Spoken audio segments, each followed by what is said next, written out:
Pathian in unhoi tak an musaka I program te khathi khata tu chiang boy nam lo wazang to thei manini ki pa ka to pa tunga ki pa thu gen in thu pi nai piau a hi anek zo ki khop kha koya le I mut khong sok pa se che dan khata ombai ma mai zakina na ha pan kiule I mut kala piang thakom lo chi kha no le na ki remind nun la I ken chon phong khol lo mai di kai azia kha ken khat bangi phon le zanuam phalo bangom nuam mun chin vai zia ka thu gen di khatin khat khong on sulung nuam lo se leng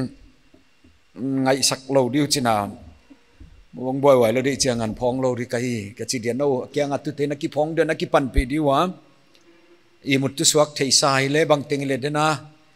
da kar khat bang res man dan ni ki koi dia to zo ai mana da kar khat kim khong ma da khata pan dang ni sung khong tol dam na di hun ki nei non chi da ni ngai to dia tu ni chu bible sim dian pelo ding ilele ni tak ki khop top changa mimal devotion khong nei na hu na sim di te chon pe tadi chi dan kahia zani ta khong imut abu isaac se kom de ki gin tak zaka sun hun te tol ngang na huna on zat pi kahi kon chi de jing chang khong inai le su na le hi bible tang sim di ten pezel di ngai cha hunol tak om man lo di khen khat te bang hi theile prayer cabin khong banga un vasang un lai hunol te pathian kyang ma khonga nge nin zong leng nge nun pia kin nom diu zongun namu diu chi khong kha lai sang to ina ge nai se kina dam nai chi bang le lungul chi tok le ilungul izon ke le mu hi mok lo akikiu te ki hon angen te ki pia azong ten mu chi khalung simina ina ngai to thak dia wai kham angil lo dina chilengu thoi sa hi tu sunina kivel na chi thupin sang leng ka uta ki et chet na khalam vai idin mun digen de ki ziakin na din mun banga chi nang na ki thei kele na ki et chet na hak sa de ziakin da doctor bang le ki et sak chiangina taka ki check up masa a doctorina agin thua dam doin pe mok lo ultrasound khong CT scan khong izun khong ek khong ai kele endoscopy chi khong colonoscopy chi khong bang ya mon te sunwa ya pan inat na tak confirm chiangwa adam doi dian pe man on pe thei panu aya on pe ngam panu ai adia kin doctor te khong bang gin thu dam doi on piao hen la hoi pi lo siat pi zong mai na si pi zong ma le ke som the ya azil dan takwa ai sa ka kwa man nang me len veng anang tu TV nei voi chi mok lo du hi ai sa kanat na hoi takan zangu ei loi kha sum le pai hak sat jiang main anat na dion zon sungu bang tambe ki sapa pa te ahia ele adan takai amau zil dan physical taksa pumpia doctor khong inat na hon mu zo nungwa adam doi diom lo chi bang om lai zo ma ai ele khalam vai tu nadam lo na hat lo na thei na khale adam doi di jesu christ om vek hi dam zo lo nei lo ai zekina na hi na dik tak na kivel chet di poi mo zekin wai di na kivel na ki et chet na chi khat thup pin jang leng ka uta pastor thong kham adam laina hebron venga athugen kamangil thet lo appointing le ka thei tuan ke ya elele athupi ka thei khat thupi dia azat kha kisa chi thupi azat kamangil thet lo khata oma oi lai kho chu kinau pangma mai zakin bang tenge na chi le chu thei lo kisa chi e ka ngai to ki le ke le kalung si mai yong so lo zakin kisa chỉ khát ngày tuần pe masaling thốt pe masaling ka utao vậy tu kagen nộp khăn na oi lâu pi hoi kisa chỉ khá anuam hết lâu khát thấy adia kin nu mei khong bang oi lâu sim pi ông ki hoi sak te te le ai ente ki zum za sim ma e thak la te lu ai hoi te kha om dan dan hoi un chin ang ki chei simule hoi za sem lai ông ki chei khol ke le mol sim le hoi dan dan hoi chi om ele hoi lâu pi ông ki hoi sak te bang tu a et nuam lo ma ma wai ma bang in khala le ki khami het lo leng ki khami sak chi ti khana nop lo tel sab tom sung ba le boy wai pi khatai wai ba na pil lo pi pil ki sa chi khong mi iki holim pi pi le apil le pil lo te ki thei de wai chu ele pil lo pil da na ngom te iki holim pi de le hai lamu apil lo lamu dog de zama ai ze ka bible in mi hai le apau ke le apil banga ngai to ai chi top ai azek chong pau se ke le apil lo lam ki thei lo mai chianga apau lo in safe khe zo a haina azek ka pil lo pi pil ki sa chi bang le nuam lo wai bana siam lo pi siam ki sa ngen le kalung simong so kat ko venga ki khop tinga la saud khatomi vo siang a ke bang siam sa khol lo sa khol ke le poi ka sak lo aya kaloi nun la bang ki siam elan na thu gen na khong ki sa zel le che khem hun pa mai ka chi le anu i za lo ayo siam khol lo la sa ka sa ut ile ma chu pathian phat ai pe ma ile ei mi te kha hoi lo ka ki sak na kha to min chin siam mi sak lo bang le ki khop top che na siam lo chi kha chi bai te kanau te kyang ale siam na chi no lo du ama kha siam lo hi siam na chi cha ama kha siam tak ki sain chin non chong ki ngen je lai khat ve bang ke thu gen di conductor pa ki ngen mun loi chang conductor pan le ngai lo tu ni na sak lo di na chi ke kyang ki ngen thau piak lo dan la lo ai kha siam lo pi siam ki sa te le nuam lo le biak in khola sak chi chu chin chi lai le pathian phat na ya phadom lai khat bangin siam lo la sain to pan thu pi na tang hen chi zama chi le kan wi bang za sim siam lo wa sain to pan thu pi na tang hen thu pi na piak di bang la le chu siam vet te ma in sale chi bang mi khen khat te ngai dan khong ana om thei je ka siam lo pi siam ki sa chi bang le anu amet lo khat oi ba na a thei lo pi thei ki sa chi khong bang le nuam lo we tu lai khovel diak deu bang thil a thei te to yo lim khak le nak nop lo ma man chin pil na tamong ki be lap ile thei lo pi mi a thei te la ka on gen te so mu le nuam khol tha lo zalam bang khom pe ka thu gen na khat ong pai veng in chin eu tu pa na thu gen nuam e na lai bu sim le ka thei ong chi pa chet wai zia ka gen nop khat thu gen chi khom le tu lai ko thu gen te diak bang gin tak thu mo gen thei non lo min i thu gen bang ana sar chmai ma un chin amu ukeyule on daud denu ni dang khong kum tam khop pai ta khong a chu pho tom thu khong on gen on chin tak dan ki sa sokin ki sik dem le ki sik vet ka dem le kap le tu la yamin ni thu gen tak ya ai ke le thei tak ya chi khong an su don chin ilai busim na tom a pek number za na tom khong mi ei sa thei zo na om tai se ka thei lo pi thei ki sa da na om kha ba le azumu ai pi pen ma khataya khat ve cha i society kha i media khong i za cham lo se ka de sang cham lo zo dia ma ki dem to a chi khong wa cha sap tom vai khong on dem chiang wa kha on gel mel mo lun chin en la tak na ki thei nak thei ke mel mo u cha gel nuam vet a thei ti kyang khong a ron zek mai le i chi khong ana om sam a zek a sap tom lam el le i thei ana om za de wai chiang a chin politics to ki sai khong kenon gel dek vial leng thei la wan salama ma du china a hai khat leong suang mai ma di ke sa thei zo tam lo tel do i cha ele sap tom vai la mai che le na ki zat khang nai changa khen khat sang a tu thei zo kana om wai bang de wa thei lo pi thei ki sa chi te khong kha min hayon na salogudiu chi khong ka ngai to na oma wai ba na hi lo na pi hi na kisa chi khong tu lai banga pasal pi nu mei kisa chi khong nu mei hi zen pi pasal kisa chi khong buai wai pi khat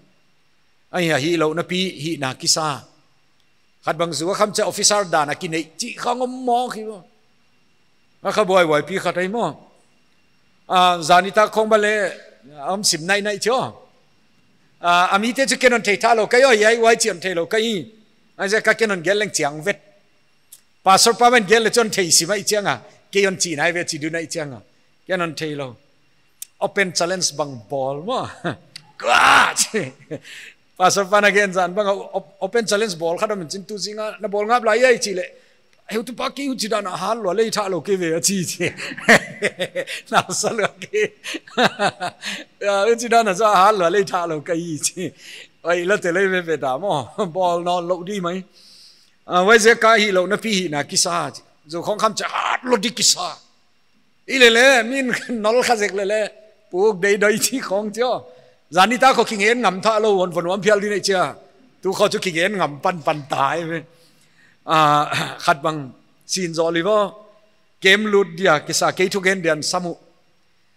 ki khopun ta chia compound này lụt tôi khát thì nong coi nang liang lụt chia chẳng chi dai cái này là rất sim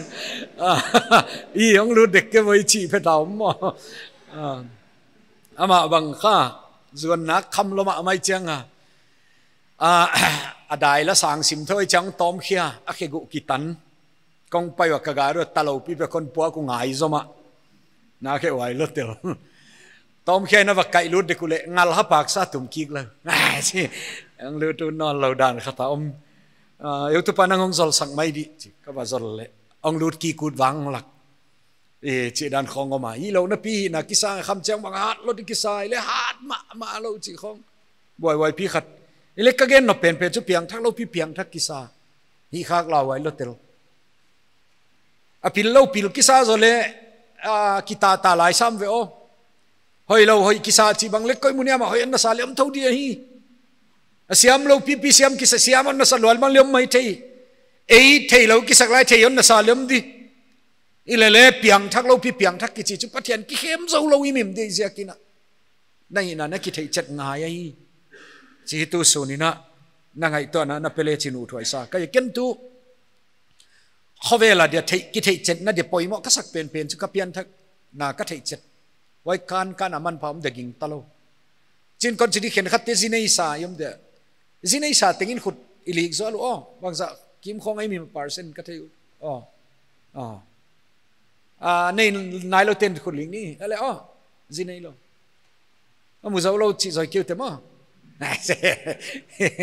ahun phanai lo hi nang mu lo tel diu zinei sa te bang na zinei niu na thei keu le poi lo chi phot ni na ta nei niu na thei keu le poi lo ile le tunga na dam sunga na thei ki chian de poi mo ka sak pen chu na pian thak lam na thei chian ya chi kha wai kan kana thil poi mo zo om lo hi mai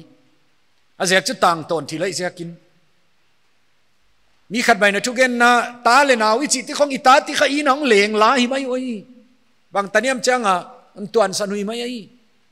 chagel hi ka sak na khatum isangami chi ti khong le atom na khovelong pai de ibe hi mai ma oi ibe te khadong hi mai ita ti khong ong leng lao hi zual mai oi ile le i hot dam nai chi khatang to nai je ka ai kan na hin khwa thei chet na na nei de poimo zo adang om lo him a je kini ai kha tu su ni na ngai to na pe zom le chin u thoi ka sak je kina ka hon gen yai lai siang tho kha ka point ka khek suk le khat na kon china khat na le nei non chi alo mai the hong ki vel chian ma dol le kon chia hong ki vel chian ma dol le e chi dia yai lai siang tho korin ni na bung som le thum tang na ivekini sim khomu ivekuna yai sim khom leng keyon gel pen a bible so pen da ni pen le korin bangle om lo pola om nge polom di sia kina ke lai siang tho om lo chi pol le om ai zan sak cha chu ki mu tho za la le ka gen kha mi khat kem nei yai mun ma mai bo lại sang thâu mun khát dòng sắc sắc kinh âm lâu yêu tu pa kia lâu hi đây anh chim chim cái vào dòng sắc lên ông mọ sa sim zo mai wa no chin ki bang an ngo Bible translation na bol chen avek in Genesis hi sak leo chin na zon nuam mai de voi chi mai ma wai la tel avek in Genesis le chu zon nop lo tel di ange taka chi pheta omin i ai korin ni na bung som lenga tang som tang na ivek in sim khomu le mu phateng ina kha ni thum gin na om nau hiam chi no mau nge ki en chi anun ai cái lệ nô màu à Jesus Christ ông chị nô màu nghe nó thấy chiền kỳ wa ya đây lâu nó hi kỳ ngang luôn đấy ya spelling kỳ en chiền chị pen automatic in computer nó kỳ hết khắp sorry ya no màu thum về again kỳ cả examine yourself mi kỳ en sakun chỉ lâu về Bible nâu lên nâu can à nâu cái thầy chiang ông lâu này et sang nadin kei to ki sai khami pi ma ding kai chiang à nan thei dan khatu om di thu gen teng le ka thu gen danu ka pai danu ka style lu bang om chia tin chin nan thei danu om di ila le no hon thei na sang in kei le kei ka na kei ki thei mi om lâu im ka zi to ka ki ten nung kum som ni aphang nai ta tu kum som ni ka kiten nunga kazin tu no wadang teng san thei dan khatom zo di peu mai ilele kalung sim tong tak kazin le ve ka thei lo lai ama ale ken thei lo lai le kei kan kana kei le kei ki thei om lo mai khat ve che ai te khang kanak thei lo china nga thei teu lo i mi thei chi om lo i wai sia ka I chin chileng ginna na om nau hiam chi no le no Jesus Christ na om tak ko yam chi no le no kien chianun ai ke le no ma wa Jesus Christ om chi no ma men na thei chian ki wa ya dei lo na hi ke nga lu le again nop kha ala sentence le chin dei ala mu china I ta la mu china wai I na tang kha tak ma na ya chi no le no na ki vel chet di wa hi na ki et chet du ai chi khalai sang tho so tak polin korin sap tom te kenga lai khak na nagain mo kai sekin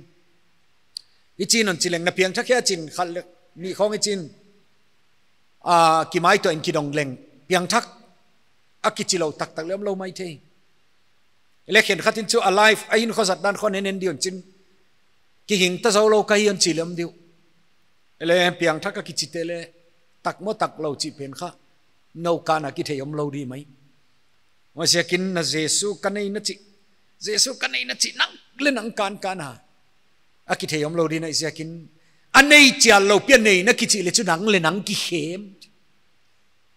ma ni ki khem chi chu hai huai lo deu di mi dang khem phadom lai chi ke ei ki khem chi e wangai lam te ge nu khat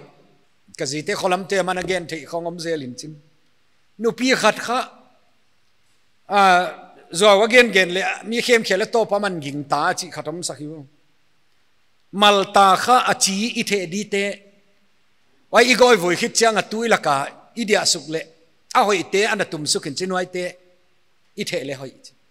mi kyang again le atopa aman ging ta thakin chinama en tu chida nai le ama cha po lo chi khatom sakiwa ma ni ki khem chi khana khai wai lo ma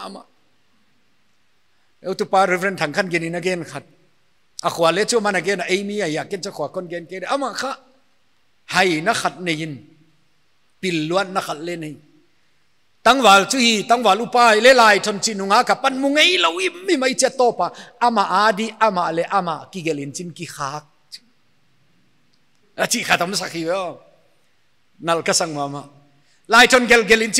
chin a topa kha pain khola kamun khatak a ke sak dana ko in ai va pot ong pai ki ai la kalai thon dio ma chi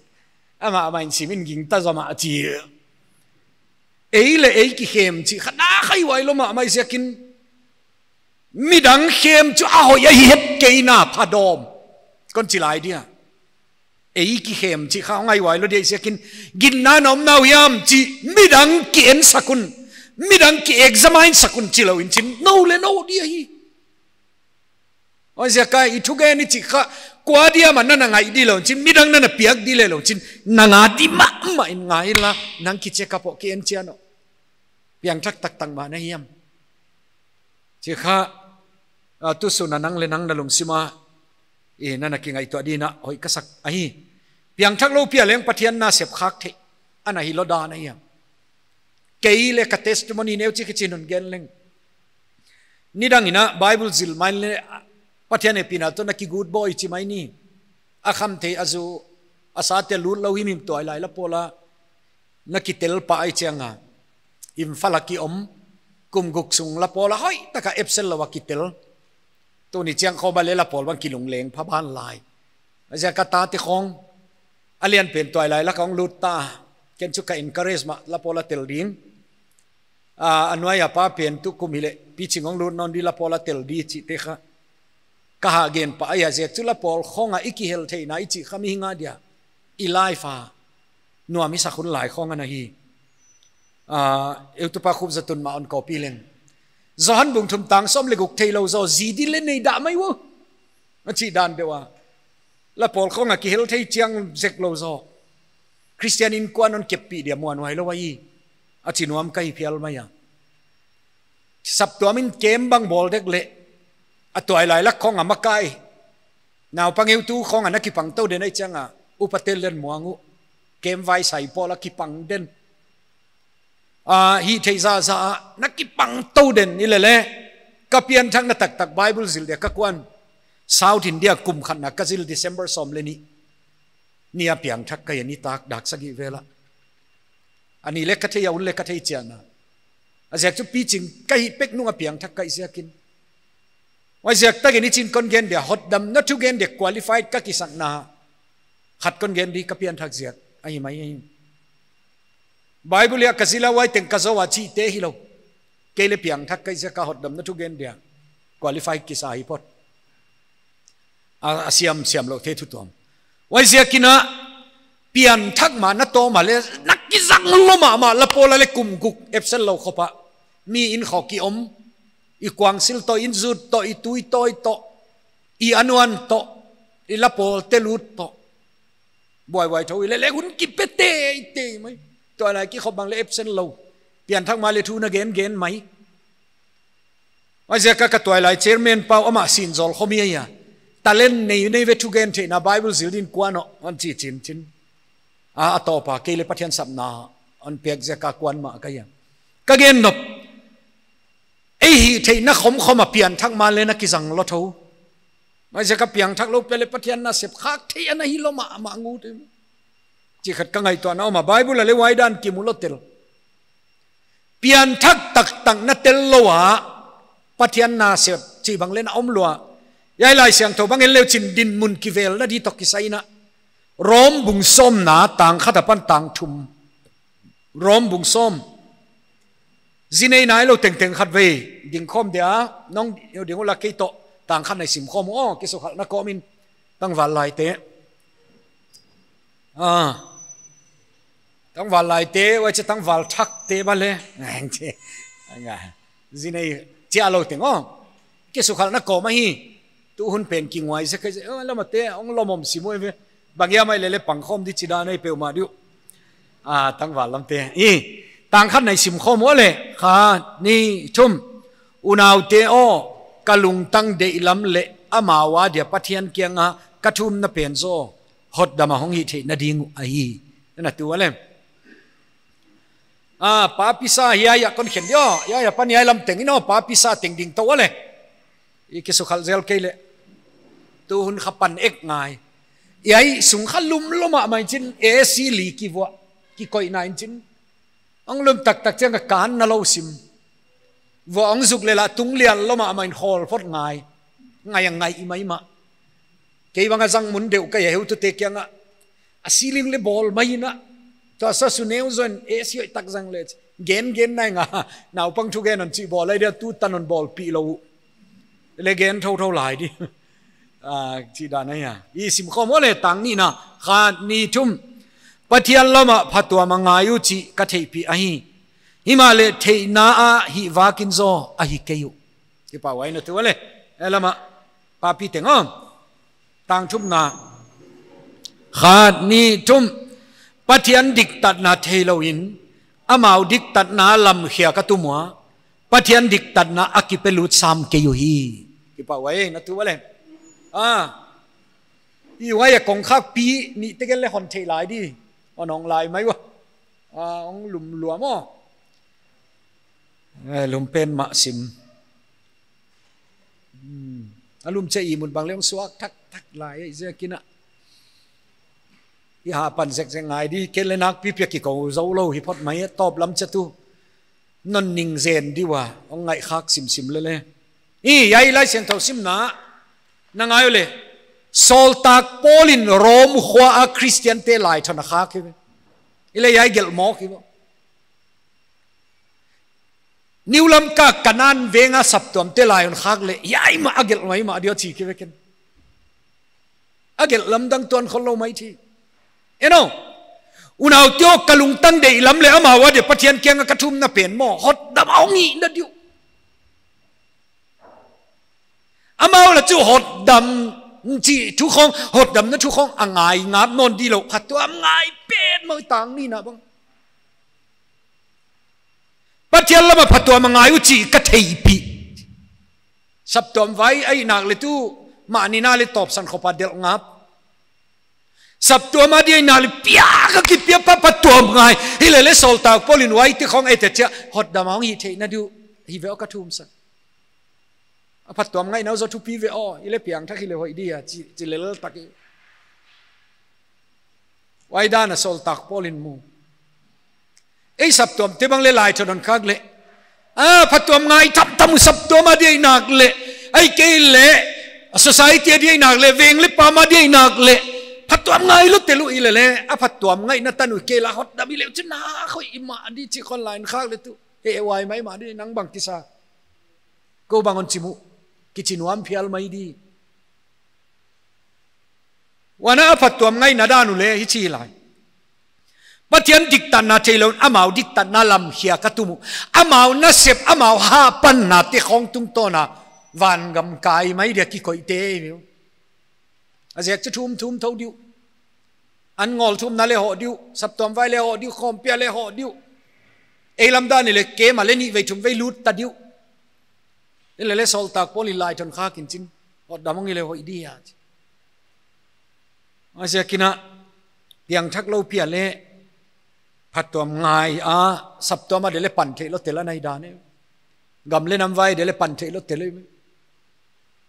ก็อย่าชี้ของฮีไงตัวน่ะอมทำไว้สดจะเหี่ยบางเลงไงตัวนอนเลวจินน่ะเสพติบุงส้มต่างข้าตะปันต่างทุ่มก้นก่อยขนาต่างข้ารากิปันนี่นะsorry ต่างนี่ฮิโซไอ้เตะกันโอ้อันนั้นเกลุนก้นจีมันคนเกลเลยอันนั้นเกลเซลไม่เลวจินปล่อยแล้วว่าไบเบิลต่างเจ้าทูตอนนั้นเกลุเลยตู้ไงน้ำเราดีไหมน่ะเสพเตบุงส้มต่างขัดเลยต่างนี่กันต่างขัดแต่คนสิมเดียอันนั้นไงวะเลย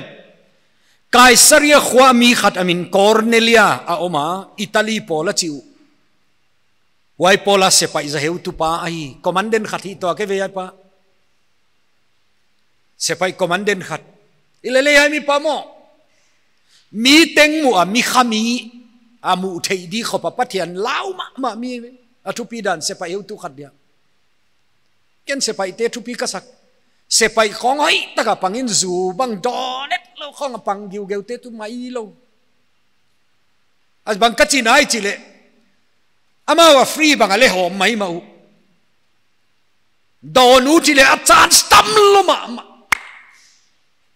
ไว้เสกปาร์ตี้โบลาอารมณ์เต็งอินโดนะไอ้เกลบังบังยังโปรโมชั่นมุจียงบังวะเลยซูกลาสขัดเบก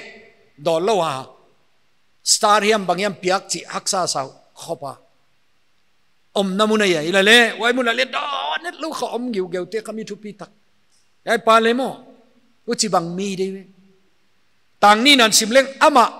ปะเทียลิมสักมีไอ้ยาไว้ตั้งแต่ขอเล่า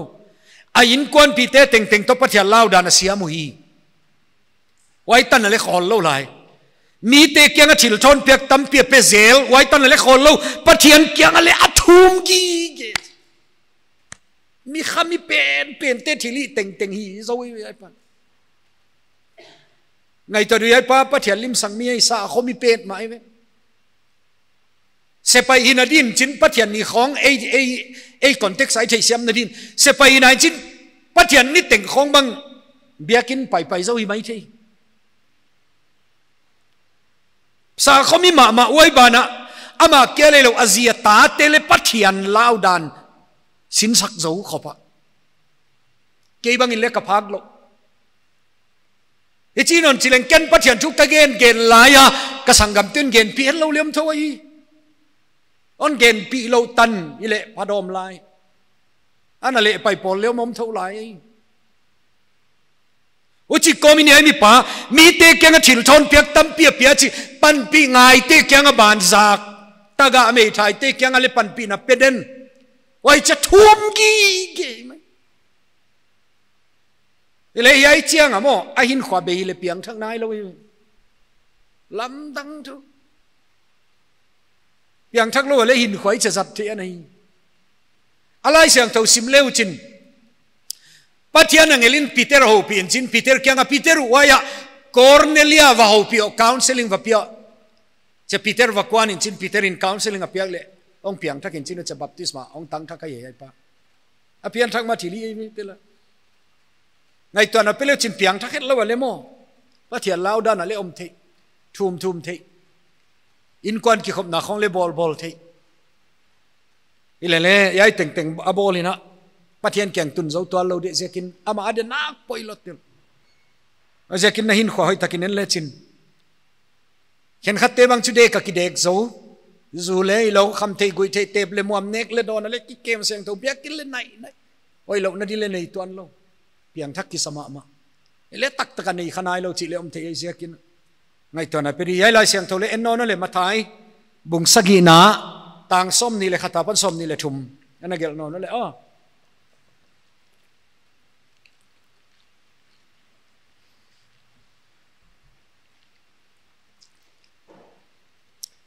tang som ni le khat na kon sim dio kon gen chang di wai zo che hichidan mi lei tunga om lo tel di chi pathian in the ai sia ka alai sang thowa anagel ma ya to pa hon china pe van gama lut ke diu kapa van om de lam hi te lut ding yai muna khen khat te na apa de lam hi sem na tung to na pati van gam lut the le by work by faith hi lo ve na sep je ka pathian kyang tun the le je thiloi sem be ki panom ve hi lo wai again hi lo kapa de lam chi kha apa de lam tu atapa Jesus Christ gin ta kapa de lam ai wai lam pang sau pin kon gen man nai ke di eno ya to pa ki chi kha ti pen bang capital ki gele yai vai te pathian khong singbul swangul te kyang khonga wai te chi te van gam lu lo di chi le chu ti capital agel lo di English lai siang tho bang ane tu le chu to pa chi teng capital letter alia na ki gel in chin wai chu van pathian again na wai je ka to pa cha ki on sam teng le mo van gam pai di zen lo anak dik lo mo de na kon gen ve Cornelia bang le pathian kyang a thum mi in kwan ki khop na khong nei gi ge mi pathian bina pan pi ngai ti khom pan pi sel to pa chi mi le wai chiang in khwa be le van ga malun na di thum lo wai ban ai chi kon chi lai no teng bang yai ke mong lut teng bang khalama hat ke leu chi le mo na thum chiang khong mo singbul swangul pathian i biak lai ti kyang kho thu mi tuan lo ni pathian kyang ma thu mi tho ni mi khat bang zuwa don dek tenga pathian ke thum chi je ni lan hi je ni le wai te khong chu ken ham se kilo na le la hi ka chi ma ya pathian vol zo lo di thei sa lo se da mai le ji khong ka u thu na oma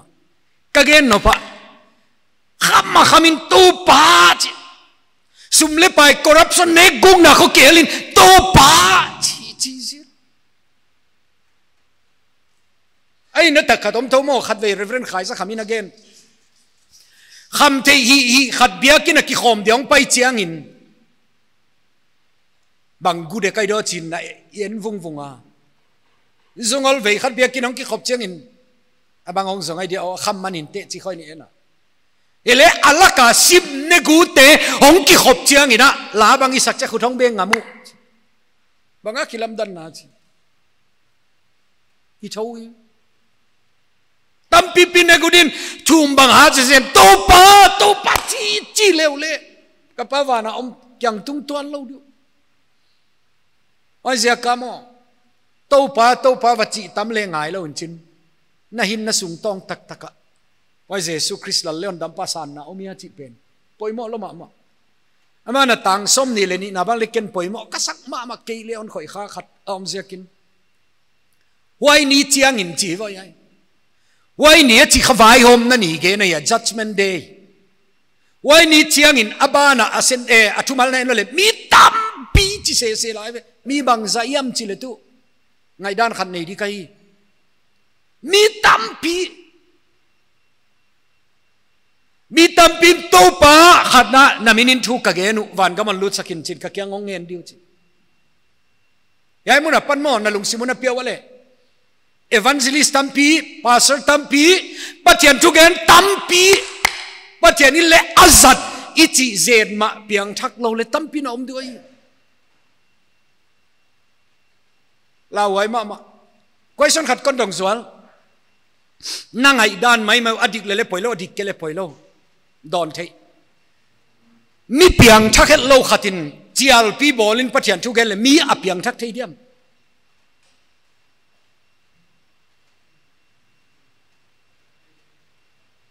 piang thak thei di la mala piang thak thei dui ve mo bang zia kai chi le athu gen pa pian thak sakilo athu agin tak zia kwai voi mo le pathian thu dik tak again nak le piang thak lo tel du ilele athu gen pa pian thak ke le ama thuak di sa lo tel di oi zia kai ya le gen to pa na minin thu ka gen van ka man lut sakin na chi diwa thu gen siam tampi vaiom ni chianga ka kianga kama dinga buayom diwa hi oi ka thu gen siam poimo pen zen lo abana hiện khate to pa na minin doi ka hol khia van ka man lut sakin tu lai bang doi hol khia doi te kiswal sak chi khole mi lo ken mo doi hol khia khong thu pi sa pen zen lo biblical bible to le ki tuak pen zen khol lo chi ke ken bang zia kai chi le na ngai wo khat ve mi khat thu gen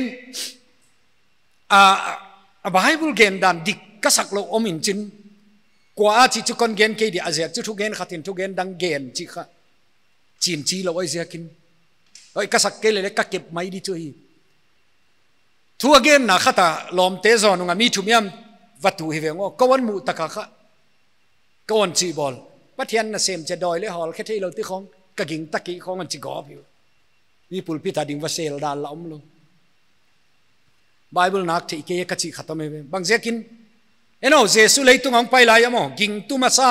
som sagi te kyanga jerusalem thu va genun che jesun kha jerusalem tam pi ve thu gen the na dia etek lut som ilele jerusalem ten zan khali gyak sak lo we tha di khong an na zong a he pi wai zen dan jerusalem tam pi ve lut som in chin lut zel pam sunday ni bang ale lut ile tha som in chin gyak thelo wa tai khezel jerusalem apana kilometer tam lo tel lo bethania mari le martha to zohan wai te unaw te ina gyak the amam oi zeka atom namo jerusalem kha lut som nan chin lut thela to pa ka khome jerusalem ak pi na no te op khum bangin tam pi ve op khum kon som elena ut ki jerusalem ka khum naw ama la lut thelo ai che piang thak ging tu ma sa som sagi te kha jerusalem a thu gen dia sol in chin a hong pai ki kwa report pe sakeve aman ngai hia hi to ke wa jesu report a pek cha phur thei doi te ka thu amu damlo te ka thum sak cha damu chaki pak ta ka report a pek kule jesu ni cha chi wa damlo te na thum sakodam zia kun ki pak keula doi te na thu om zia kule ki pak keula hin nalai bua na minu gelai zia kin ki pak zon chi ge đòi hỏi khác chút pi pen lâu ele le hin na lai bon na mi na ki gel tak tak ya chi na chiang ya chi khat ve bang pa pi khat hin na lai bon na mi na ki gel tadiam ka chi le hi bang na chi thei ka chi le ke ya serial number thum na nanga na chiang ve chia bang na chi thei ya che ka dot dol le kem ka nei na piang thak te la ka ading to te la ka thum na serial number thum na wai le chen gel lai pathian tak lam si serial number thum na chi atak lam chi khon gen chi chen oi thei pen ma ngo chi ya le gin ta khwai lo ma ong wang ki ka gen na pai no ya doi hol khia pathian na sem tam pi te le ka kyang ong pai du to pa hol lut sakin a chi du ileken kon thei ngi ke chi thau thau di kai doi hol khia chu pi pen lo doi mo atak takin mo nang le hol kha thei di nai kan le mun ni mun thuma experience ta kai pathian in give le hon pia hi le wai adin hun kape man ke aziak tu yai dan te vai dek chia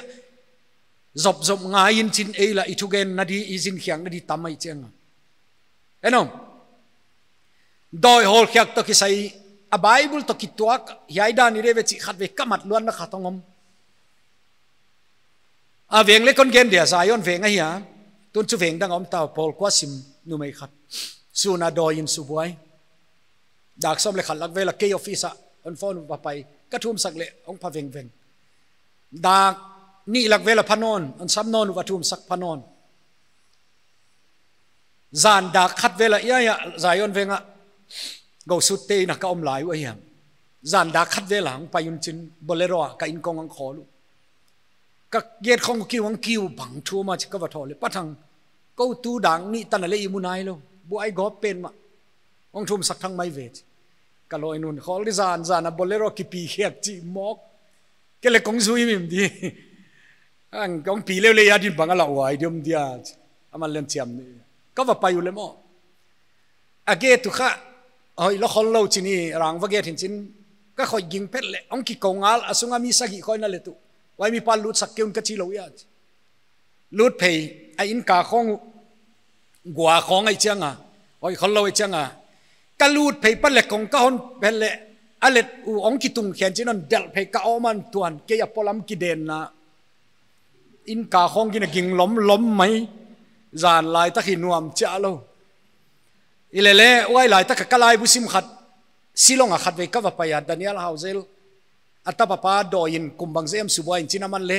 ka fai ngai ai chi lai bu tap pi simin chin bible bang zil lo no che ata papa doi na subwai ana zo pi khat lai bu neu khaton pek ka sim khak ngeyom doi te encounter dia khoi dia na kwan changa on sunarvas di un chinu chin kik le chin wal zo ki sadi wa hi chi ka sim khang ngei phok ge ke e nangon laudin saniam ke tuan zo lo tel dinai ile ka sunga om pa zo ngei lo dinai yo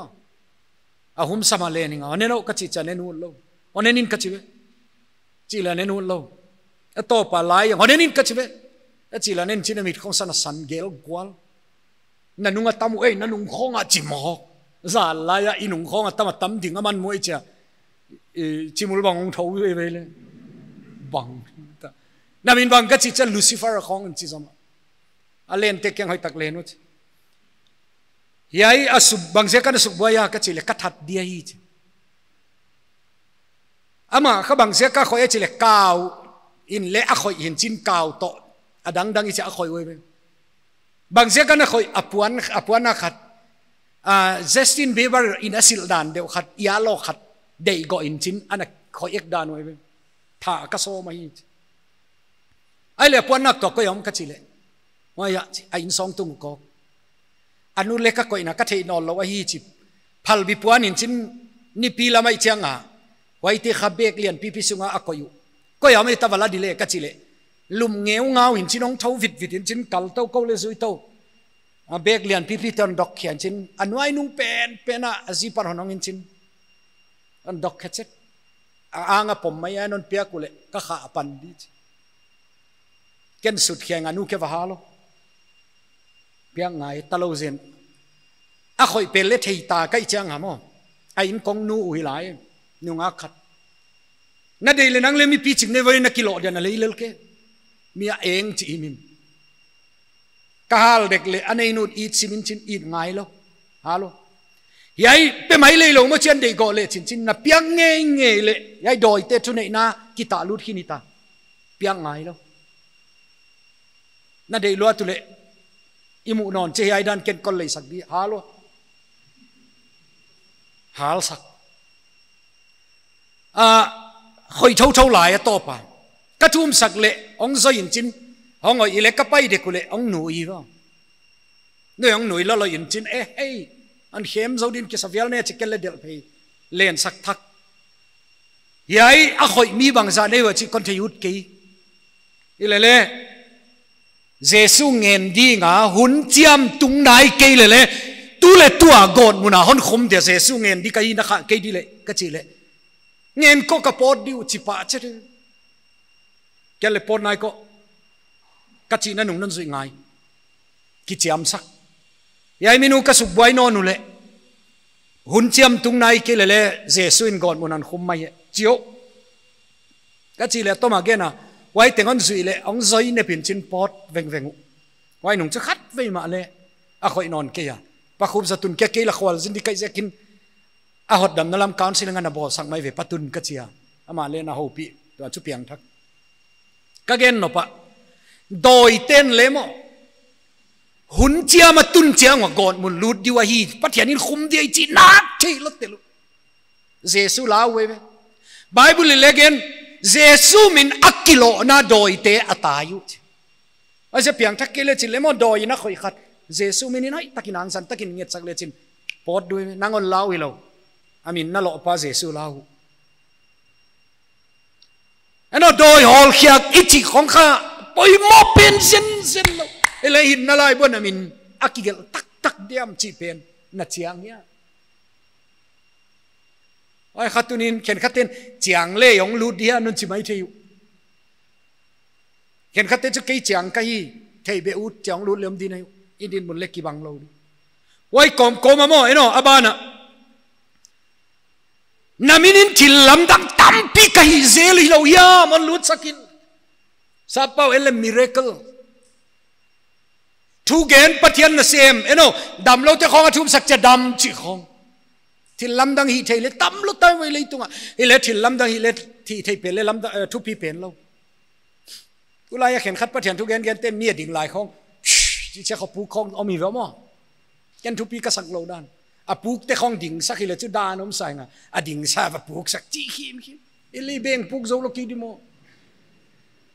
khau den beng le lunga ma puk vit le lo di tho na mang ding tang sa puk sak thilam dang i zama jesun mo a ministry en le chin ading tang sa puk sak komen lo dam lo lum nangak te khong mi si sa khoi ve kai tho wai te thu pi pen lo thilam dang hi the le thu pi pen lo doi hol kya le thu pi pen lo thu gen siam le thu pi pen lo wai ba poi mo pen chu jesu christ on dam pa na san lam tak hin na lai bon ami na ki lai tak na thei chian ya chi khatu so ni na ong ki ngai to thak le chinu thoi sama ma kai se kina a yai pen kon tai kan zual diang apoi mo le a hundang ale et thei christianin kho pai di dan dik tak kon chi se dia adik lo mi ana chi le hi om tham khat na christianin kho pai di dan dik tak chumo piang thak phot di mai piang thak phot di na dang bang ma thei tam le ngai nai lo bible vazil phot di chi le ngai nai lo an ngol thum phot di chi le ngai nai lo na in khwa pian thak na ki chi thei jang phot number 1 wai na pian thak zo chiang a piang thak te duties pathian ta te a dia ai diu omin chin wai te chumo he chin kon chi biak in kai ai kele thum na nei bible sim chiloi hi ichi te khong in azui dewe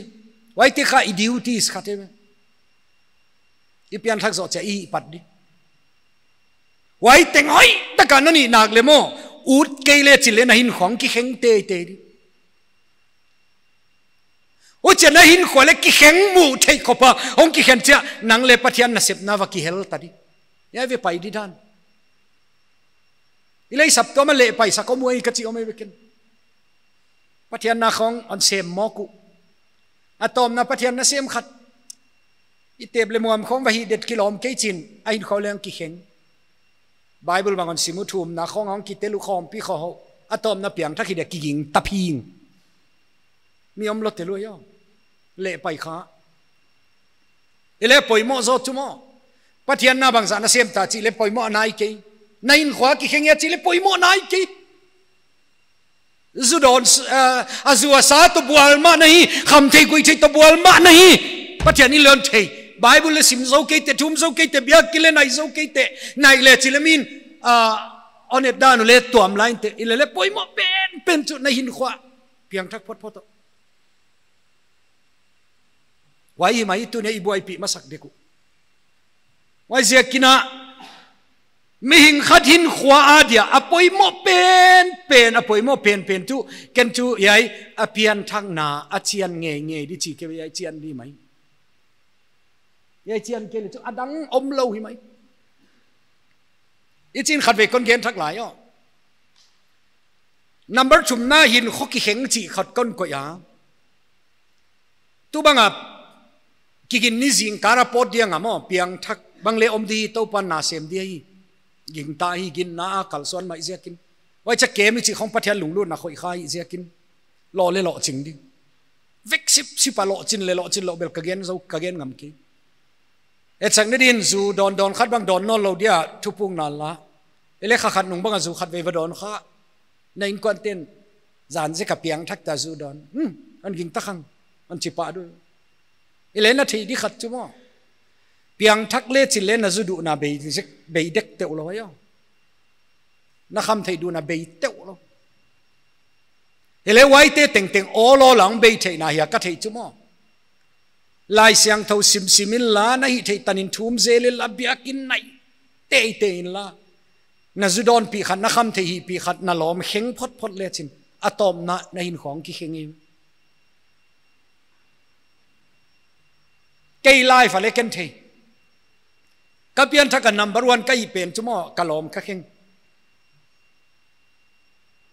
biakin nai ngei lo lom ki nei lo te lai chianga akham the ki bwal lo ile le zol la ki lung lut kei hun lai kon chi te sam dia yai Bon Jovi te khong ki than lai brain adam chi te khong o kho ki copy music ki lung lut la ma mai chek ki sil saka ki samai Bon Jovi te khong ma ka thei lo le om KPL di brain adama te khong ana sa sam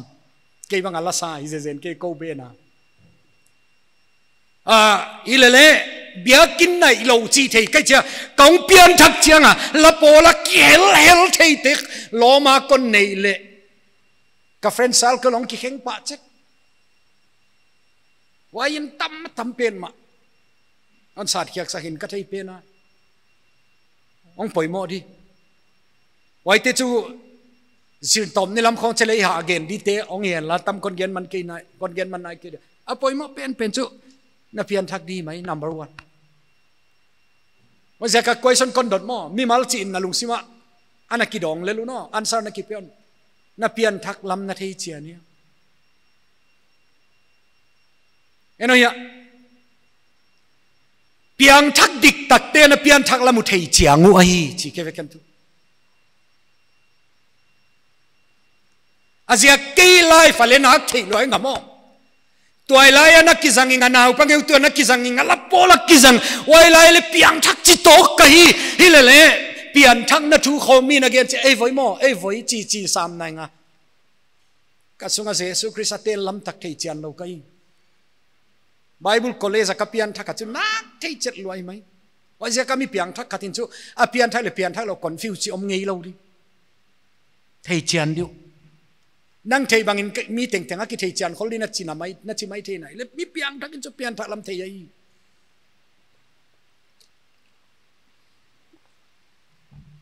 aziak chumo zo hanin le yai gele voi khan tonin na ne yu chi na thei chet na dingun no pathian tapa min ging ta te kyang hiai thu te ka gel ai a simple le in translation in kon bolo simple translation in kon bol di khan to na hin na nei ten khan to nin na nei nai lam taku na ki thei na dio ka gel o ma hi bây giờ cả tang to na hin na nei ten nei ai lam taku ki thei lo ai i chin kon chi lai dio i mang lama thil tung hi lo ai pian thak na i mang lama thil tung ai ke ya i ngai to tom mai thil tung ai ke ya i mut kala thil tung le ke ya a thu na thei chet kil kel thupuk na bol ai jakin thupuk na bol lam thei lo chi om ngei lo ka thupuk lam ka thei ke na chi la chu asyang in kon gen ni na piang thak ke chi hi mai ke ve thupuk teng teng le piang thak kim lo hi zama ai cha i chin kon chi lai diam mi piang thak te pian thak lam ki thei chen kil ke loi le nang na ki thei chang ya answer cho king in on dong et kula no mi mal chiat no mau le no mau on ki vel chian sak kai bang zia ka i chi le mo mi piang thak dik tak khatin chu a pian thak hun thei te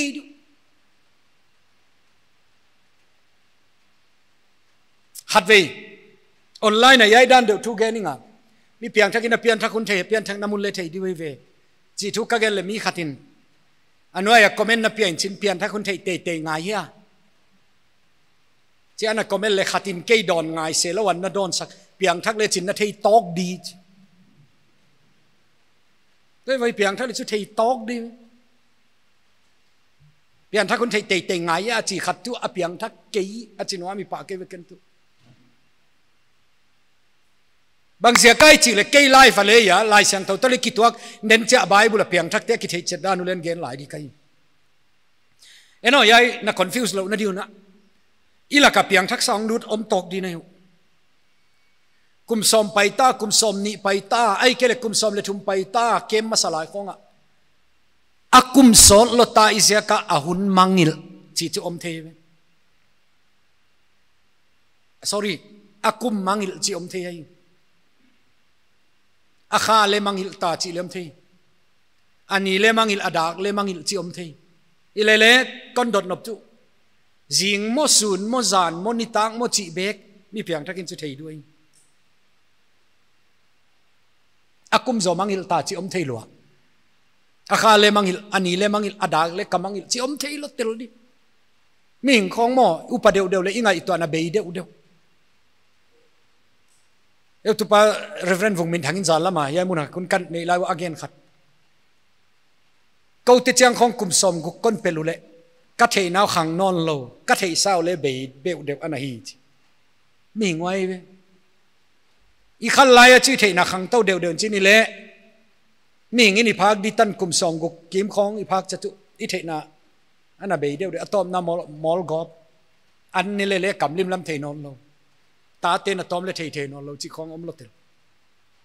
ma zen na pian thak kum so chim tai na kum mangil akha mangil ani mangil adang mangil chi chu om thei di le jing mo zan mo sun mo ni tak chi bek chu mi piang thakin thei dia ging ta ke ken tu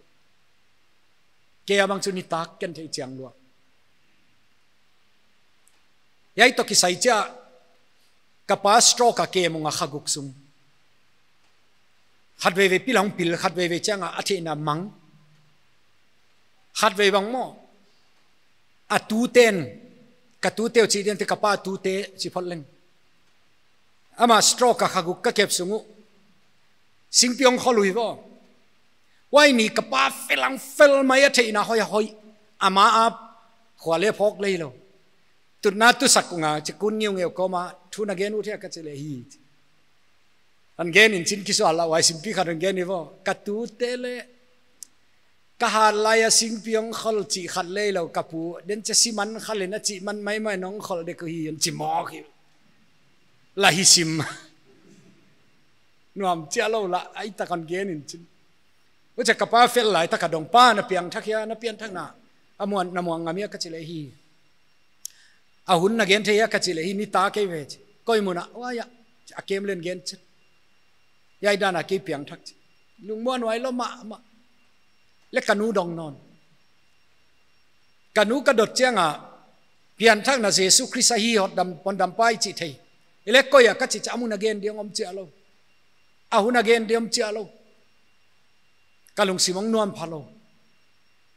ka chial pina hiang tamlam ka kar khat sung ni tak teng ki zui sak ai takin nanga din na nangai di thu ka gen gele hodam na thu ka gena wai zana nal thei chel loin chin sapna kabol le ding ma sape nong pang na piang thakya ka chile hi ko ya yang tam lam ka te bia kin sunga bangunin ni takin yai zia kai chile takan gen pa chit ama chu thei tho ai i chin kon gen no hodam na ichi mo head knowledge hi loi sa pau nun geleng experiential knowledge na khua ka hodam pa jesu hi amanon sep sak chi chu na thei ngai wai na thei pen na nga ai kha tak tak ya chi pen yai ko ma na nei ngai oi zekina na pian thakun zingya zania su ne chi na thei chen tak tak ya chi on dong kun kun ka ya mi piang thak saung lu ten chumo gen gen leng le boy to lo di thei thau thau di nei wo ele piang thak kisite a hun di le boy deu abana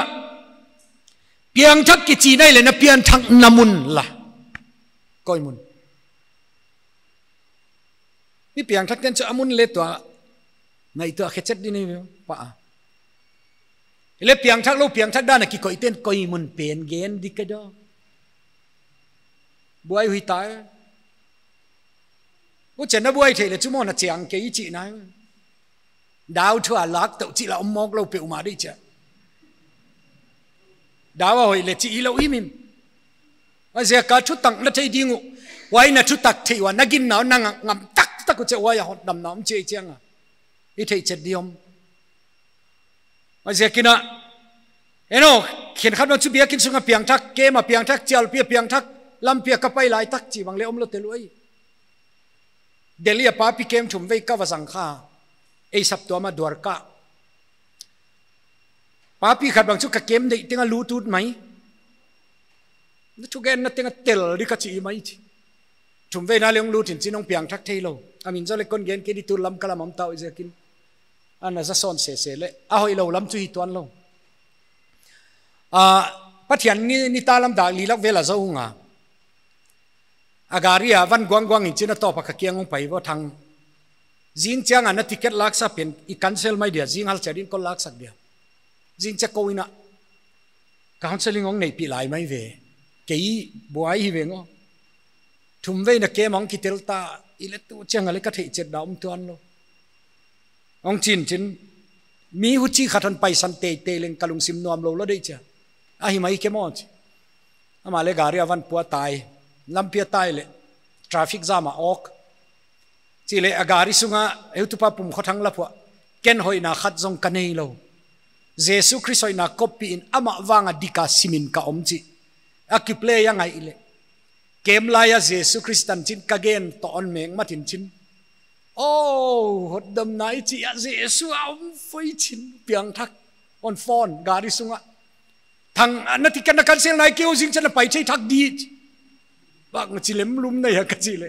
ilo ke piang thak ko ya e kachile gari sunga lampia ka gari lam no la ko inga ke lewa thupung na bol ka hi to chinon gen in chin ki pak lo ma agari bang lui ta a pension nunga le lam kan point chin to a in kong ko di deb lai yai sung ka pian thak na sung in chin zwa lo hi mim di chim mai it to pa ya a wai zwa lo zo le bang a phat tom na di le ke pe ma dia gari to kila to lo pe ma di cha kagen no pa eno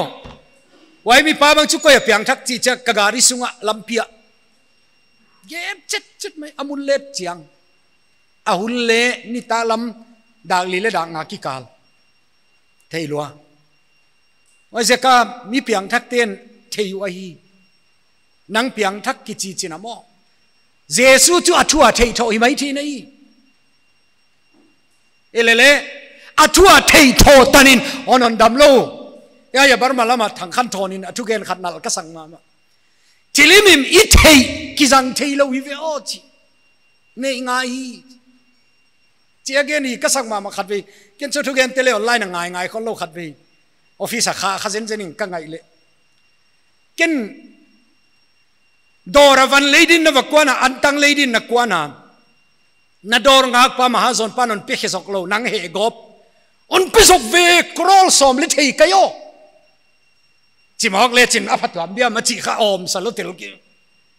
krol som le thei chimok le chin le thei chi thei ne ve le nei ki le chin zat thei tuan lo a thei in che le krol za le thei ka ile nei ke ki jang thei lo jesu na thei ya thei lo ma ile na nei ya chi vo poimo lôi bằng chú bỏ dễ suy nát thị lo vậy bắt hiện chú lấy thị đan khát in thị lo về ôi mò in ấy khol kêu à thị nana chú em cá na thị liếm để mò cái gen đi tiếng u lấy thị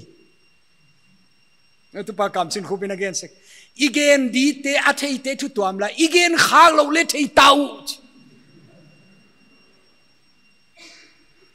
hiện khát bằng ông pai un chin heu tu pa tu tung he tin on gen khake ya khangan chi le mui to ka gen kha lo na tom le thei ga yu a thei a chu thei voi ile nei ngai ve pathian thu eno christianity ki chi mo sa khodang te to ki ban lo dan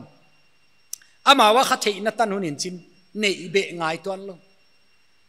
tun hindu te temple va paila aki thoi dan va ki thoi la va ta tin la neng dom teng ne la va kunin va thum le chin tom chik sunga hindu sa kwa lu ti mai ile e a pen biakina zakhat ve ong ki khom le chi le wai jesu atong an ne ke le pathian ta hi to an lo him thei ba na nei om se hi va wai je kina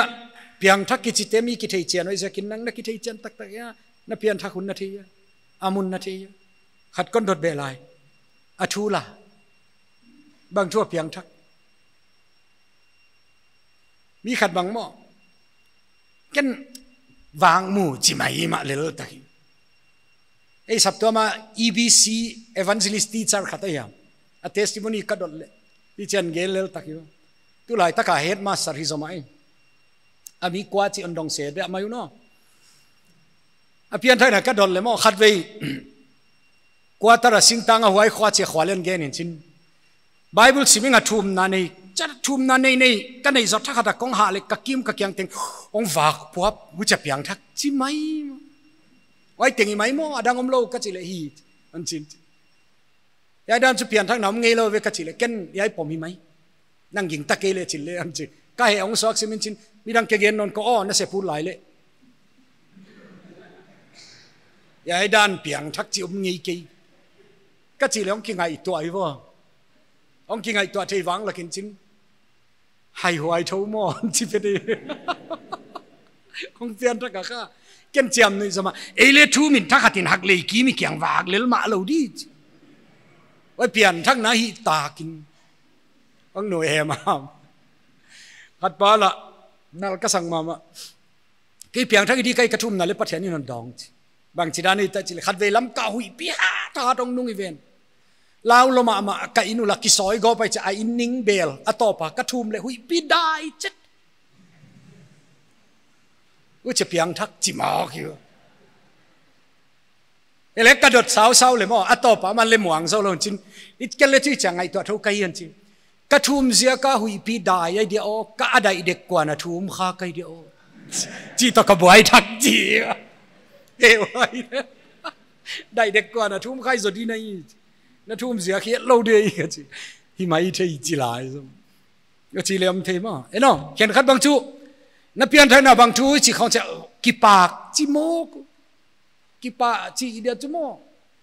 e mi te khong sang bang vai te khole ki pa ka nui thui emi bang chu email ale ki pa ko le tugim gim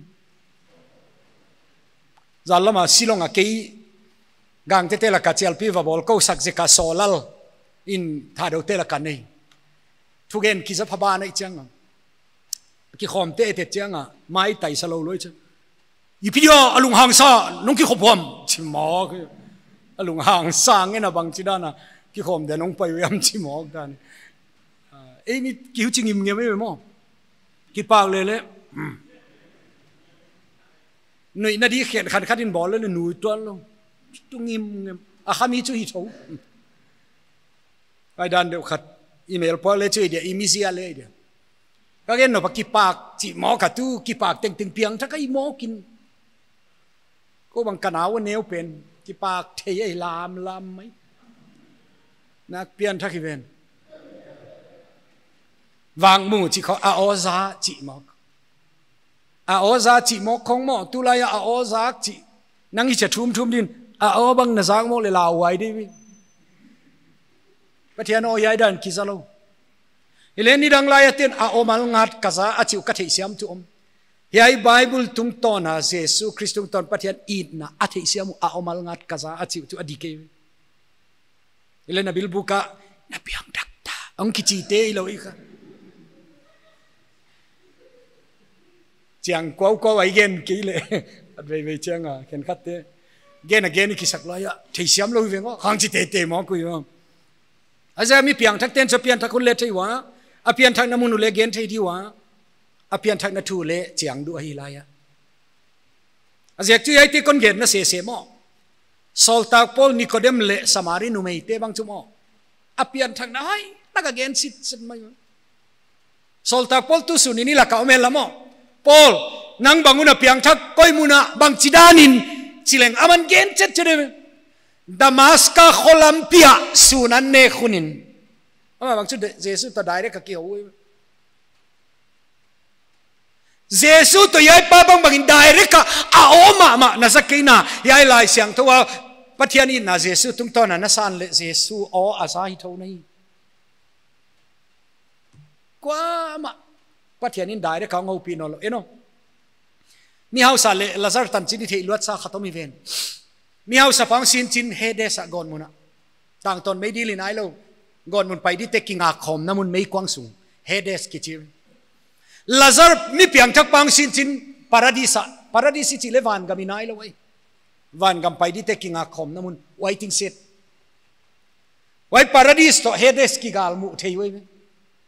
kian ton chin ki mu phau mel le ki mel thei ki ho ban zoma u au chi chami au sapan adak to le Abraham mun chin Abraham ai chi le thei chit pa Abraham na ang sunga lazar tuin akhut mu kin tui ta khathong ta khe kadang na tak lo ma tui chi khole ngai to lo tel dan ngai to na bei lo dan memory bei lo dan ai le Abraham ina don na ama Adam lai na gen thei anang na dam lai nuam na sa to haksa sa nei tabe no le ko ki kalai ki kom thei lo na din gwam thuk pi om chi on gen le yai mi hau sapan suang elo gon mun sunga chial pi program on bola hi a speaker dia lazar ngen chi zama hi khatin hu chia ke ya de ka chance be le sangam pasal nga mi lung tang khau ma mi mai gen khong a kisik detail lo hu chi dan nei lai kai siakin a kisik de unai khak le lazar mi sisa thauki sak mai la ka khwa thu vagen sak mai ve happy takin ka sangam te ka kyang pai lo na di endi aplan alam dang ka sak chumo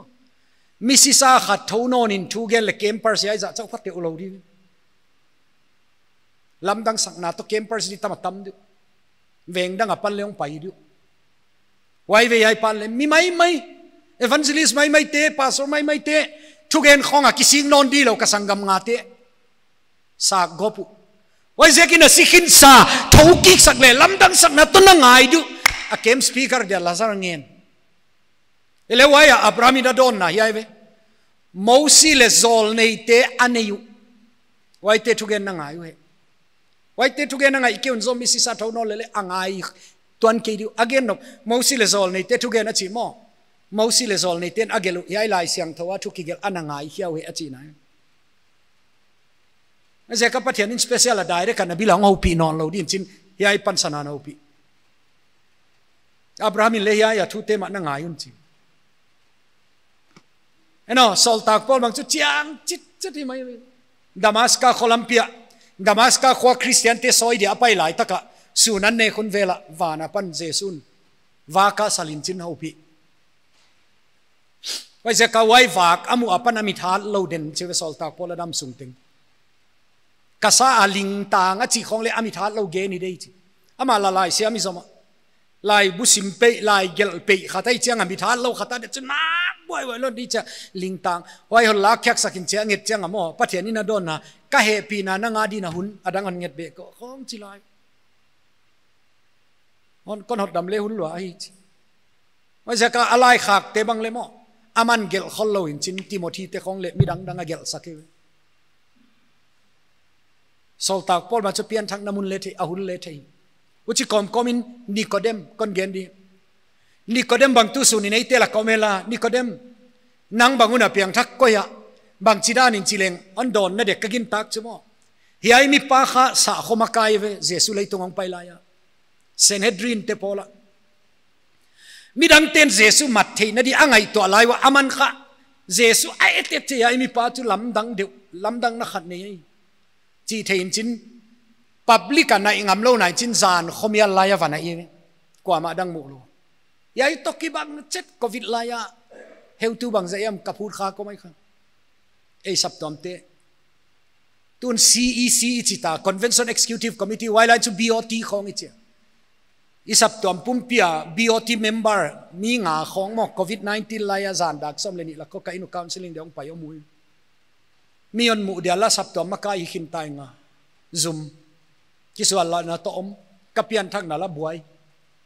counseling de ong pai kai chi ka kipa adan kelekon impi di namin teo gen ngayet lo di kay kadam sum hoi lo kachia amao le hot dam na khongon thei be ong ki thei chet be Jason dam pa sang thei bang ngomu uchi le hoi kasalai mai ken tu yai mi pale wai dan ge veni kodem public ala Jesu gup di wai la khonga Jesu lama pangchin suanga deng lum mai dueng au chi chaza na vana in chin pian thang na thu khong Jesu na again pi aman thei siam lo na pian thang nge dia chi kho Jesu na again cha mi pi ching sa anu gil sunga lu ta bang chi pian thak di chi kho dong mai ele Jesu na itaka counseling ana pia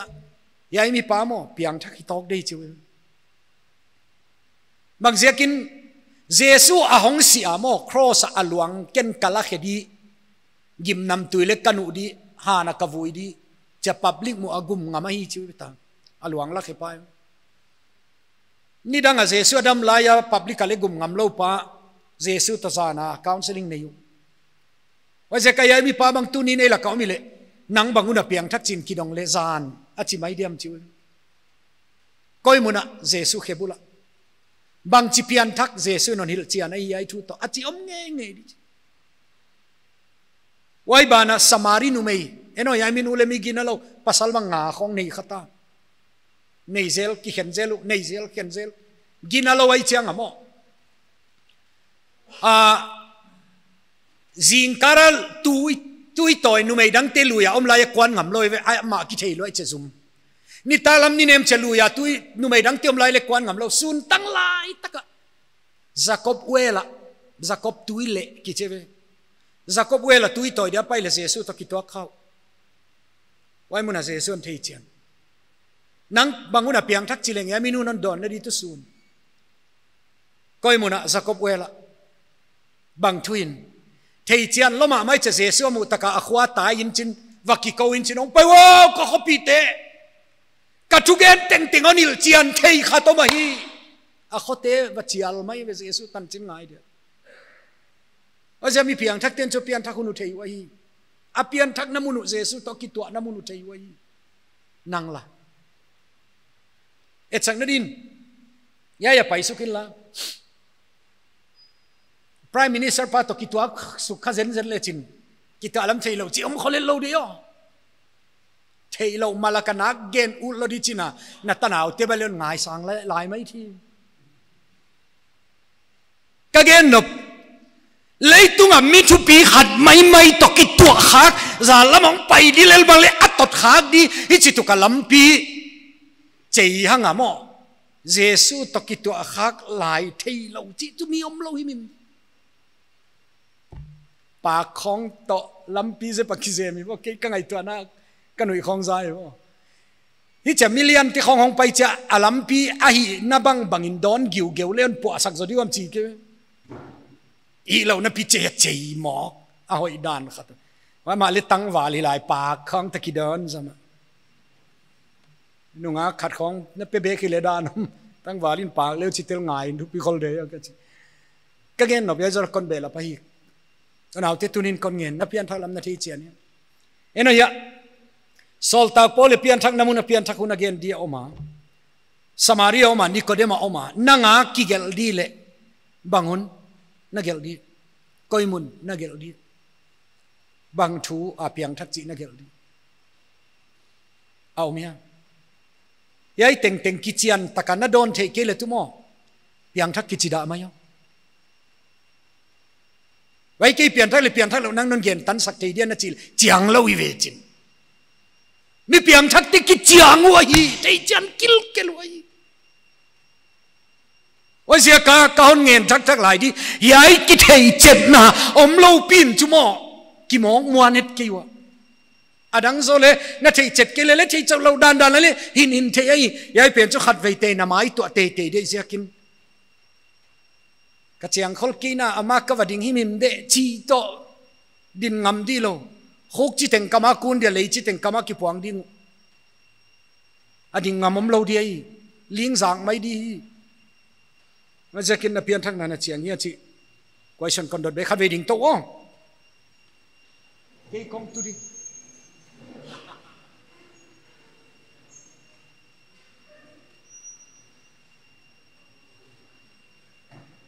ai ding to zo lo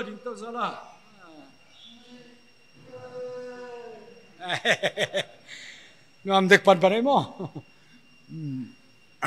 i mut swa kha thua khak thau hi ti dani mo man mani tu non ole da kim khal le phanon ke ai zo dek poi lo chang khat ve ve cha ba ka tut ko mai da kar ni khong thuan ge le khe ba bok ki ke zo ye khat ve ve mo bai lo hi apathian na sep na lamin ngai to nai ke phatin nek zon na dia le anga phoi lo poli thu gen mo mi khat bangin na kam le kham lo ya khong ong chi kam kham chi phet kong le khamai khe le khamai i thu gen di tak bang le ikisak kol khit ma bang ilung sim le kham lai ei lung le kham i câu thu gen te loi khong i chin kon ngen di kele kalom te le ai thei le ai le media kole na gen on again gen ke you know azia ka kathu gen di ungai tu a ko lunga lung buai thei non gen sia lo le kalung kham no du tamat tam wai zia ka khen khat thu gen bang le mo depression khon nei bang le mo stress nei i mu thei lo ke mali tol khat i mu thei lo kum ni khong kathu gen di hoi ta ka pathian to thum ko ma ki sa khola kamu ma sia i mu khol lo la phuak te na gen bangok zan bang luminga kai mu thei ke le lup na nuaya pen to lai puan koi mai pathian no pina te gel khetop chakazana ni le tam tam ile le lam taka huchi khopa ipan chan mirang te de nek thei pan chona hi zel a bai chi omlo hi mim da ni leitung chin kon chi dio piang thak lo la piang thak ki sate nanga ai khayam nanga yo yan piang thak lo ile piang thak ki sate te nanga ai khayam kon sim dile nanga wale jesu si na amau mi mala dia sang thei lo in mi teng tenga dia hong si hi ven chi in mi la ka awaki hel thowa hot dam na ki thei chet na nei lo pin hot dam idin akigin tak thau a spelling adi ka ke ai kiging tak tho mi teng tenga dia si hi ven ile mi teng la ka mi khat ki hi ven e a dia le si hi mai voi chi tho hi hiao ile a khoi khang na tak takom tuan lo kigin tak tho ei kigin tak tho na hot dam naw mi lon chin igin di khatom i be zo question ei chi khat kon gen di on na chen na din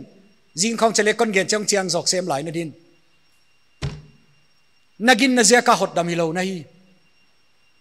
ile poimo zo chu nagin pa kwa a chi khat ve kon gen lai gin na nei teng hot dam ile vai te le gin tang nei lo telu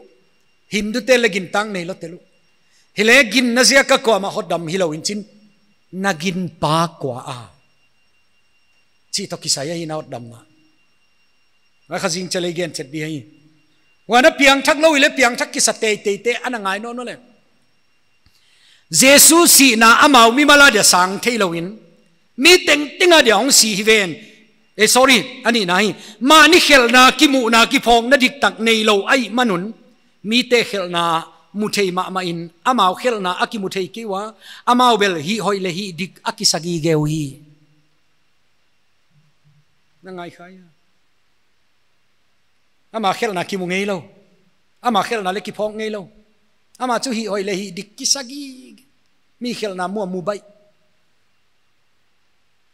geni society bang le mo wai ge ei chi ke ki kok to adeni mà giờ cả khát về chấp piang thắc lâu bulom mà ai điều cả chị được hun bang mi piang thắc đích tắc in chung mò mi gen sẽ được tắc lệ ama ki en masai cái mi sẽ gen thấy đi vào cái sao ai làm pang dik lâu na om mim lâu mi đang gen zial thế này là tu piang thắc lâu này chỉ asai đi abana en non leng piang thak lo ile piang thak ki sa te ahin khwawa he na be thei lo le mang thei lo anei denwa mangil thei lo anei denwa pathian ngai dam na tang lo le aki thei chel lo zia kun mi te khel na ngai dam haksa asama amawi amau le Jesus Christ ngai dam na experience lo icha mi dang ngai dam di le haksa sawi mai siang in kon gen di tua three bills lại lệ hi, ôi rồi nó ngay buổi lại lệ hi, i hiểu tu sung khong bằng lệ, i sẽ thấy chết sa i society bằng, ông kia sẽ khen lo mà, sắp tuần telephone là lâu khong chịu, cái bằng in tu mò, nạc pal lá lúa cái thấy nát tan lệ thum vây lì vây chết, các vợ phác, MLA tê lệ thum vây chết vợ phác, i nắm mà cái tê chẳng khong lệ, thum vây chẳng hiểu tu tiếng to lệ khắp phác cụ, khăn lên đi lệ các vợ mụ bèo om. Các vật kiện khen khát bằng hình chú mò ấy lệ mi gin na lâu pi bắt hen ngài đam ấy chăng à kí tục luôn na cô lệ chú ngài đam đây bên chỉ thầy bỏ luôn lệ khen khát bằng chú mò quay tết to him tu khom lâu đi à chỉ gêu lâu mày quay tết mu nằm mò cái chú cái ông sọc phải chín ấy tu pa na piang thắc cái asyang in kon gen di piang thak lo khatin namon makai di tu ka ut ki na he le he mayo munia ka chi na me to ka thu gen pen to ka mi gen pa public ka thu gen na kha wai mi pa piang thak ke chileng zada de le amuna ka gen na ise ka bang ma gen thei ton lo chili gen na mun di le om thoi ve ma sik asyang siang wai ti khong to lem na thu gen di le ke chi tu kho mu lo ngai dam thei lo ai cho piang thak ke chi asai ni mai chi ke ken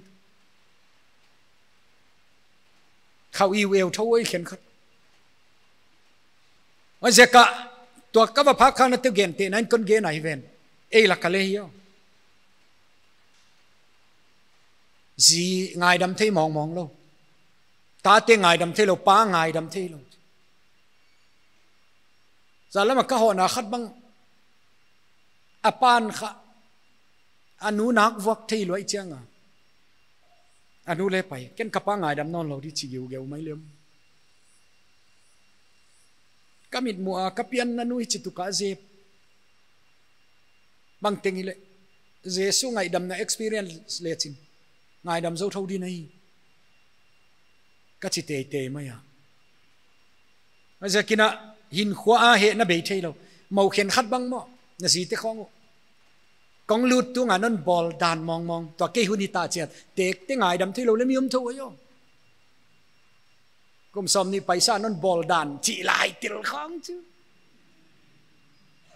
eno kadam sung kamangil ke di chi khong ipian thang lo asai ni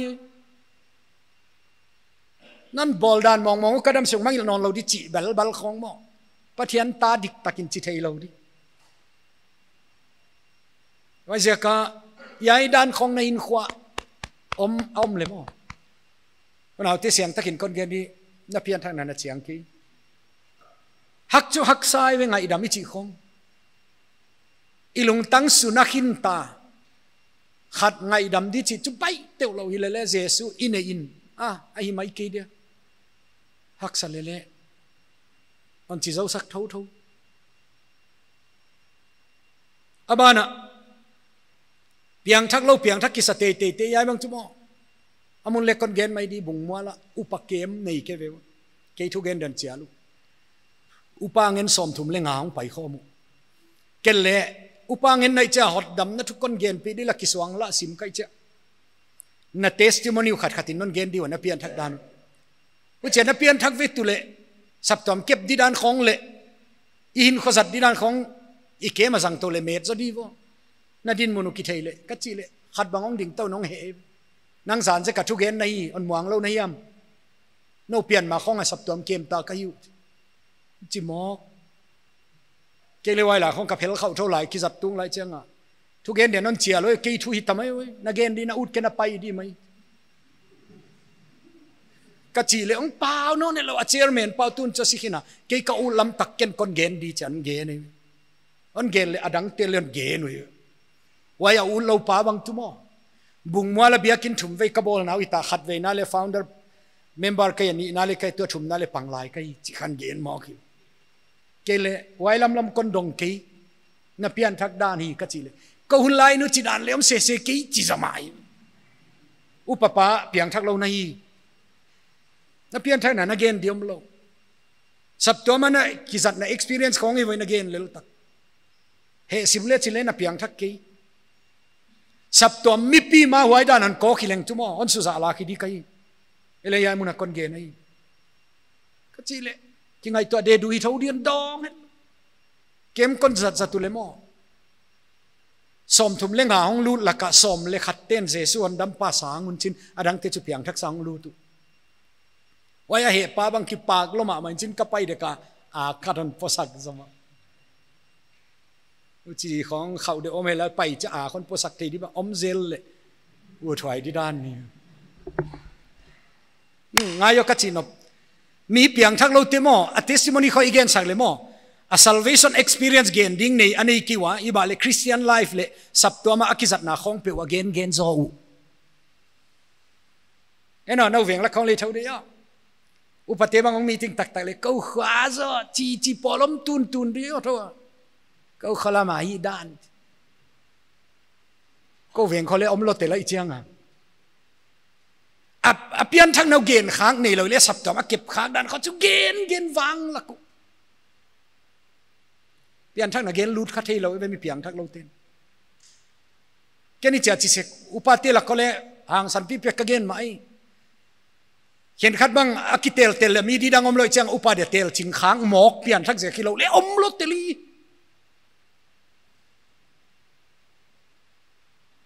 department khong ale hi thau zal lam bang mo yai mun naw pang kem ne yunga inter le senior kem aveng zo lem dong kewa pa so pan cho thei a heu tu ti bang in mo atop lo ma ke yon au pi un non lo thu gen de len chial de ka kin ta non lo anau pang ti ovi dan khong gen un chin kari a heu tu te ni bang zu kham song lu tu atala puto ken geninga inau pang tiong piang thak tak hen lan heu tu ti onen veng la ka life a eton di ka model di ka heu tu te la ka huai on chi thei di yom duang ka chi le heu tu te le da kenon se lo le khatin chu ki siam tan te tin chin e u je ka heu tu dei va ki piak le lo ma hon se pui cha chi te siam da tha vi khat bang chumo siang a ain kwan tel le wang enun chin azua ngol zo khak le heu tu din an zat sakwa anau pang din na jang wo ka chi ken akumu palele nau pang din na jang wo lung kham ngai thoi mid del ki pi atom na ko khu ka kediu chi zoma anau pang te la kian te ma la kian te la hoi lo te lo zekin na pian thak na thei chiania piang thak lo te mo en ong chi pa diu piang thak lo ile piang thak ki sate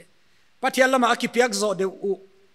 ai kele Bible bangon sim zo deu thum na bangon nei zo zo deu biakin bangon kai zo zo deu hel na bangon ni zo honi lo deu chiangun akipa kwa akimuang pa wa but ama lama kipiak zo lo deu chiangun piang thak lo le lao na thomau na anei pa zelu cái hình khoa lên experience đó cái chứ Bible bằng sim zo deu chiang kho kimuang biakin bang kai zo deu chiang kho ikong đi tam ki khom lo bang the ki the anh ngol thum na banga ho cha ngol lo te ki mu chet ile Bible bangon sim zo lo biakin kai long lung lu zo lo o chia thum la thum zo lo ngom cha kapian thang na le dik lo hi di ki muang mo suk zel ai chu mo ipian thang na achian tak mai a hong chian tak le chu mo i hal lo ni om tho le ke hi chi thei wal kai sama ka hon dam pa ni chi di non phal lo di pi chi thei na le om piang thak chi chu hat gi ge chi chu hi zen lo le hal lo tang ale mo a hot dam na pen chu ki muang mo chi om khol lo abana i thei chet non na din mun ki vel na ya en leng aga wa na thei mai diu khong chi lai mo piang thale piang thalo pathian ta le ta lo eno ya mathai bung sagi na tang som lenga pan som ni atom thei to pa kon gel sing hoi aga asa thei ke sing sia aga hoi thei sam ke wai zekina mau te aga wa pan na thei dingu khat bangin rehab center ka wa khang na hi wo pathian thu la zamun lot te lai chenga i chan chi wa hu tu pa ka pian thang na zo dike ve ile ka ki dek zo lo chau hi chi wai kha aun mo kon get dio ei ma voi na pian thang na zo dik ve o wai na pang zo ki se kai va chinge nge le ul lot te le ele mi piang thak chu mo hak sa le si tan dong ale pang wai ka pian thang na zo dik ve ka su ka ngol zo ki ya chi chu zua u man a siang an na zu to jesu koi dei zo na te la e ve pian thak la ya i dei pen i hin na thu nei dia i tel ni i pian thang ni ani atel chi thei lo him dena ka gen thang khan thon ma kan gen pian thang nai chi khong aman gen te na gen ka thu gen na kha ta nu ching ki chi ong pai in chin chi aman tu nu ching khong nu niang khong a chi zel zel nu ching ong pai chin sia ka in ni ta lam cha nong nei no ai za ka me lim chu nei lo be me on wan di ke le be ka du lam ta ke be ong le lo ni ngai ni ta lam chang nai nga poli nong pai ni ngai be ong ne ni ngai wai zo phe ta nu niang ong pai in chin sia kai no ni ta lam cha nong neo vok sa na du le la om ak sa om bong sa om kel sa zong om na du om anam ki ma om mai to ala du zo kai changa ilama la o chikin ilam la du zo kai changa nai nga polin ya katun nang payo nu ching leong pai nu niang leong pai na ni wang sam nei chen ong kai mayun la ong kai zo pen kyang van mai ning be me lam ba ha zok deu cha ama ya lama on again nal ka sak chu i on na lama pu kai chi i mai ve i on na lam wal zo yo tak na zulama na on zok le na puk zel dia na hit jesu hi tak ama lama na on zok le wa lama na puk thau jesu lama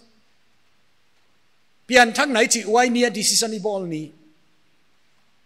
ai vai zeka naga hoi ngei lo na pia ka pian thak na zo di ki vo na chi te le na zuao